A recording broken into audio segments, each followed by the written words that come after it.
आज हम शुरू करने वाले हैं टेंस का यानी प्रेजेंट टेंस का दूसरा पार्ट। पहला पार्ट तो मैंने जो है टेंस का पहला वीडियो में आपको समझा दिए थे। आज हम शुरू करने वाले हैं present continuous tense. Simple present tense हो गया था, अब जो है हम लोग शुरू करेंगे present continuous tense. Present continuous tense, continuous tense, ठीक है ना। ये जो है प्रेजेंट टेंस का जो है ये दूसरा पार्ट है, दूसरा इसका टाइप्स है, ठीक है ना। और सबसे पहले हम इसको देखेंगे, इसको पहचानेंगे कैसे। अगर आपको पहचानना आ गया तो आप आराम से जो है इसका जो रूल्स होता है, इसका जो स्ट्रक्चर होता है आराम से बना लीजिएगा, ठीक है। और मैं आपको बता दूंगा कि इसमें जो है क्या क्या यूज होने वाला है। चलिए शुरू करते हैं। सबसे पहले इसका आता है क्या, पहचान, यानी हम लोग जो है इसको पहचानेंगे कैसे। ये जो है प्रेजेंट कंटिन्यूअस टेंस है, तो इसका बहुत ही सिंपल जो है नियम है। क्या नियम है? तो कोई भी सेंटेंस के अंत में अगर रहा है, क्या रहेगा, रहा है, रही है, ठीक है ना, रहे हो, रहे हो, रहे हो, या फिर रहा हूं, रहा हूं, या रही हूं, अगर ये सब रहेगा तो आप समझ जाइएगा ये जो है प्रेजेंट कंटिन्यूअस की बात हो रही है, ठीक है ना। अब इसका क्या रूल्स है?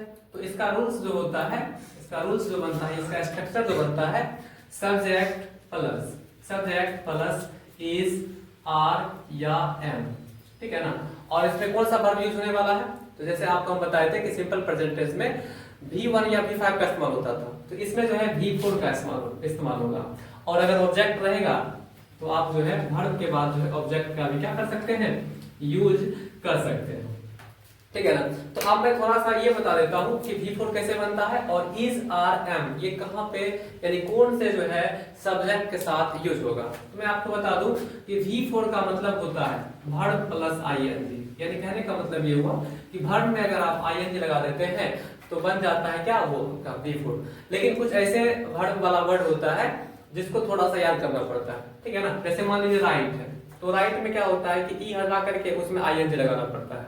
तो कुछ ऐसे वर्ब वाले वर्ड होते हैं जिसमें कुछ जो है लेटर को हटा करके उसमें आईएनजी ऐड करना पड़ता है।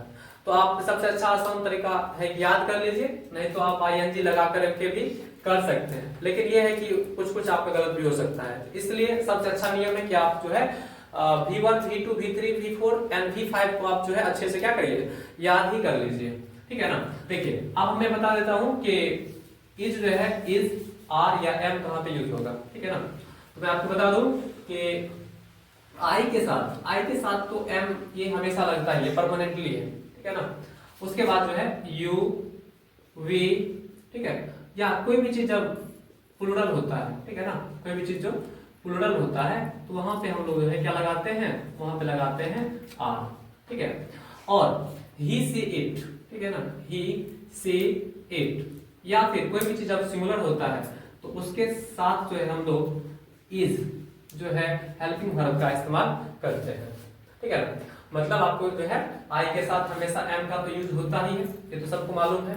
यू, वी, दे या कोई भी चीज जब प्लूरल रहेगा तो उसके साथ आपको जो है आर का इस्तेमाल करना है, ठीक है। ही, सी, इट या सिंगुलर जब नाउन होता है तो उसके साथ आपको जो है इज हेल्पिंग वर्ब का इस्तेमाल किया जाता है। बस इतना याद रखिए, समझिए आपका बन गया, ठीक है ना। आप जैसे मान लीजिए मैं आपके सामने कुछ एग्जांपल देता हूं जिससे कि आपको जो है प्रेजेंट कंटिन्यूअस टेंस को समझने में काफी आसानी होगी। जैसे मान लीजिए एग्जांपल हम लिखते हैं, जैसे मान लीजिए मैं एग्जांपल लिखता हूं कि मैं जा रहा हूं, ठीक है ना, मैं जा रहा हूं। अब बताइए मैं का यूज क्या होता है, आई, और आई के साथ हमने पहले ही बताया कि एम परमानेंटली है, वो लगता ही लगता है, ठीक है ना। एम जो है और किसी के साथ नहीं लगता है, तो आई एम लगा दिए।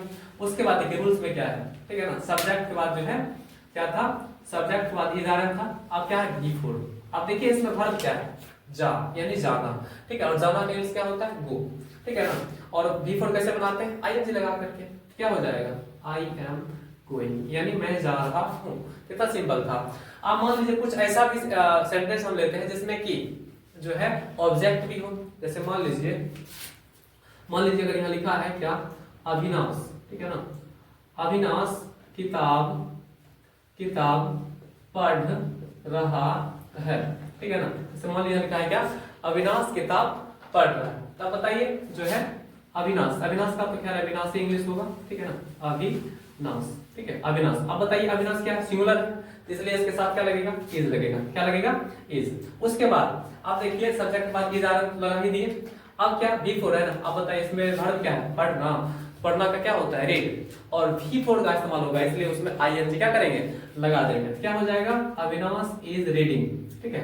और इसमें एक चीज और आपको दिख रहा होगा, क्या, ऑब्जेक्ट, क्या है, पुस्तक, यानी अविनाश क्या पढ़ रहा है, किताब पढ़ रहा है, तो इसलिए हो जाएगा अविनाश इज रीडिंग बुक, या फिर आप बुक भी लिख सकते हैं, क्योंकि यहाँ पे इसको देख करके, सेंटेंस को देख करके लग रहा है कि एक ही किताब पढ़ रहा है, तो आप बुक दे सकते हैं, या नहीं भी दीजिएगा तो कोई बात नहीं, लेकिन किताबें रहेगा तो आपको वहां पे बुक्स लिखना ही पड़ेगा, ठीक है। अब देखिए आप कुछ और भी एग्जाम्पल जैसे मैं आपके सामने देख करके थोड़ा सा समझने का प्रयास करता हूँ। जैसे मान लीजिए यहाँ लिखा हुआ है क्या, कि वह नाच रही है, वह नाच रही है, ठीक है ना। तो आप बताइए वह नाच रही है, लगता है कि कोई लड़की का बोध हो रहा है, इसलिए वह का इंग्लिश क्या होगा यहाँ पे, सी। और मैं पहले ही बता दिया हूँ, ही, सी, इट या कोई भी चीज जब सिंगुलर रहता है तो उसके साथ हम जो है इज का इस्तेमाल करते हैं, तो क्या हो जाएगा, सी इज, ठीक है ना, सी इज। अब इसमें वर्ब क्या है, नाचना, नाचना का क्या होता है, डांस, ठीक है ना, तो इसमें क्या हो जाएगा, सी इज डांसिंग, मतलब वह नाच रही है, ठीक है। जैसे मान लीजिए कुछ और भी एग्जांपल एक और हम ले लेते हैं ताकि आपको और अच्छे से समझ में आ जाए। जैसे मान लीजिए यहाँ पे लिखा हुआ है राम और श्याम, राम और श्याम पटना जा रहे हैं, ठीक है ना, राम और श्याम कहाँ जा रहे हैं, पटना। अब देखिए तो यहाँ पे दो नाम आ गया, और मैं पहले ही बता दिया था कि कोई भी चीज जब दो या दो से अधिक होता है तो उसे हम कहते हैं प्लूरल, और प्लूरल के साथ जो है हमेशा आर का इस्तेमाल होता है, ठीक है ना। तो इसमें क्या लिखेंगे, राम एंड श्याम, राम एंड श्याम, ठीक है। अब दो नाम था, इसमें क्या लिखेंगे, आर लिखेंगे, क्या लिखेंगे, आर, ठीक है। यानी सब्जेक्ट हो गया, इस आर एम का इस्तेमाल हम कर लिए। अब क्या करना है, V4, तो V4 यहाँ पे क्या है, यानी वर्ब क्या है, जाना, तो जाना का क्या होता है, गो, तो यहाँ पे V4 है तो इसलिए हो जाएगा गोइंग, कहाँ जा रहा है, पटना, तो लिख देंगे टू पटना, ठीक है ना। यानी कहने का मतलब Ram and Shyam are going to Patna, यानी राम और श्याम कहाँ जा रहा है, पटना जा रहा है। इस तरह से आप जो है क्या कर सकते हैं, प्रेजेंट कंटीन्यूअस टेंस को अच्छे से आप खत्म कर सकते हैं। यानी आपको जो है बस याद रखना पड़ेगा ये रूल्स, और थोड़ा सा जो है ये वाला रूल्स, ठीक है। और V4 को तो आप समझ गए होंगे कि ING लगा हुआ रहता है तो V4 होता है, ठीक है ना।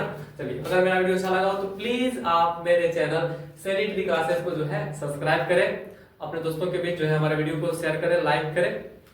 धन्यवाद, थैंक यू, जय हिंद।